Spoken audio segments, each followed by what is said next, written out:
For over 20 years, I've lived on the same peaceful stretch of lakeside property. It's my sanctuary. My land, my dock, my rules. I own 10 acres of wooded property, and nearly 200 feet of shoreline, complete with a private marina I built myself with sweat, sunburn, and a fair share of splinters. It started off small, just a floating dock and a few wooden posts. But over the years, I added slips, benches, a fire pit nearby, and even a small boathouse to store kayaks and tackle. My brother and I used to fish there as kids. My kids used to fish there too. Now that I'm retired, it's my personal piece of heaven. Everything changed the day I came home and saw a brand new metal sign bolted to one of my dock posts. **** No fishing. HOA Regulation 14B, ****. I stared at it like it had grown there overnight, a shiny insult nailed into my peaceful retreat. My dock. My property.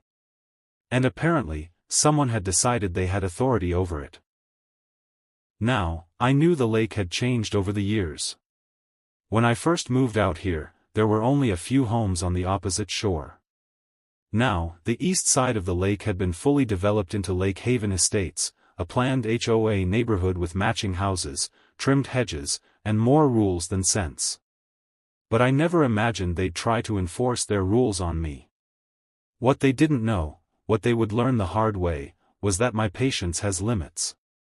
And I don't lose battles on my own land. The next morning, I drove around to the Lake Haven Estates HOA office. It was located inside their community center, which looked more like a gated country club. I walked in wearing boots, jeans, and a hat, and instantly got side-eyed by a sharply dressed receptionist. After asking for someone in charge, I was greeted by a woman named Carolyn, the HOA president. I introduced myself and showed her a photo of the sign. Her response? "Oh, that's just a precaution. We've had complaints about overfishing and guests leaving behind trash. Since your dock is visible from our side of the lake, it affects the community." I blinked. That's my dock. My land. Your HOA doesn't govern me. She smiled like I was a toddler throwing a tantrum. "Well," she said, "we believe that since our residents have lake access, the entire shoreline is considered part of the shared experience. It's about visual harmony." I asked her plainly, who gave her permission to install the sign. She waved me off. It's not about ownership. It's about responsibility. If you're not going to maintain the standards, someone has to. I left before I lost my temper. But inside, I was boiling. They weren't just being nosy neighbors, they were attempting to annex control over property they didn't own. I pulled out my survey documents that night. And what I saw made my jaw drop. Not only did I own the land where the marina sat, my deed clearly included submerged land rights that extended into the lake nearly 75 feet. Which meant their residents. Their kayakers. Their swimmers. Every time they drifted near my dock, they were trespassing. And I had the legal proof to back it up. I didn't act right away.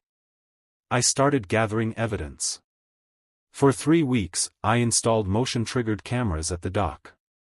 I recorded HOA residents tying off their boats, lounging on the steps, letting their dogs swim, and even dragging coolers onto my land. Then I started collecting the HOA's documents. Their bylaws, their covenants, their maps, and something interesting jumped out.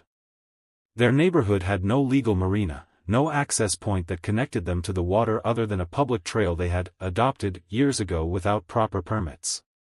They'd essentially been squatting on my shoreline. What's worse? The HOA's so-called Regulation 14B? It was fake, completely made up. Not in their official documents. Not registered with the county. Just something they printed and screwed onto my dock to look important.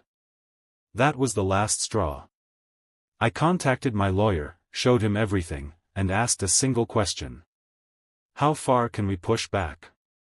His grin said it all. The very next week, I had a professional sign made. It was big, bold, legal-looking, and absolutely glorious. I installed it right next to the place where they had screwed in theirs. After, of course, removing theirs and mailing it back to the HOA with a note that simply read, *, you dropped this. *. My sign read, Warning, private marina, submerged land rights enforced.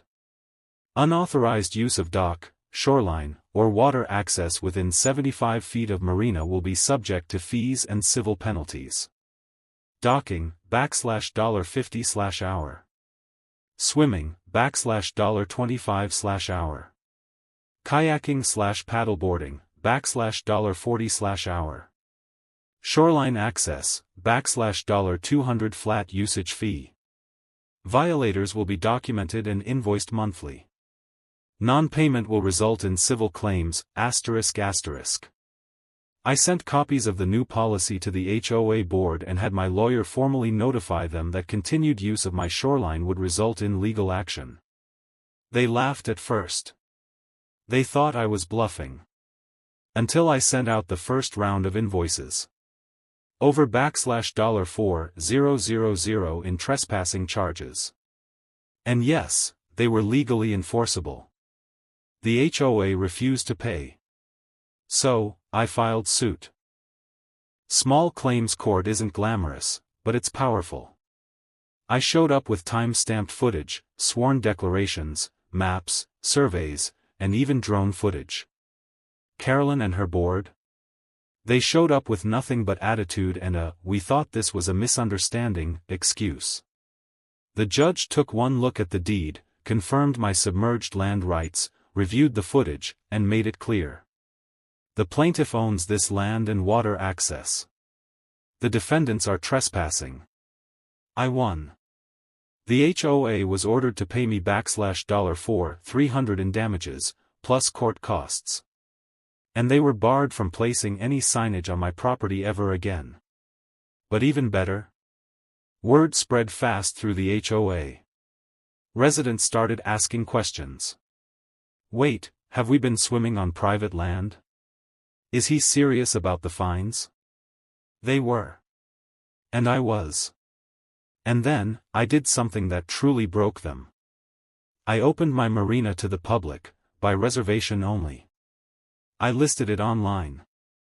Private lakeside marina available for hourly rental. Perfect for parties, fishing, kayaking, and swimming. All HOA residents welcome, for a fee. Within weeks, I had families grilling by the fire pit, teens fishing off the dock, and music echoing across the water. The HOA couldn't do a thing. Their own rules didn't apply here. They tried to ban their own residents from using my marina. That backfired, and made people even more curious. Some of the same people who once glared at me across the lake. They were now handing me cash to fish on my dock. And I charged premium rates. I even held a no HOA fishing tournament, complete with banners and trophies. Carolyn nearly fainted when she saw the photos online. The HOA had lost control. Not just legally, but socially. And they knew it. A year later, the HOA installed a tall wooden privacy fence across their side of the lake, hoping to block the view of my dock.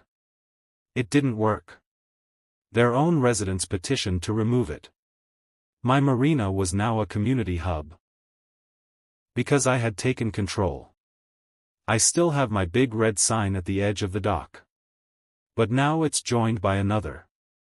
Fishing pole, welcome to free water, no HOA control here. Smile. You're on camera. And yes, you're being charged, I now earn an extra $2,000 to $3,000 a month from my marina. The HOA? They've spent over $15,000 in legal costs, fences, and PR campaigns trying to reclaim lake peace. But they started a war they weren't ready for. They posted a sign. I posted a warning. And now, they pay. Every single time.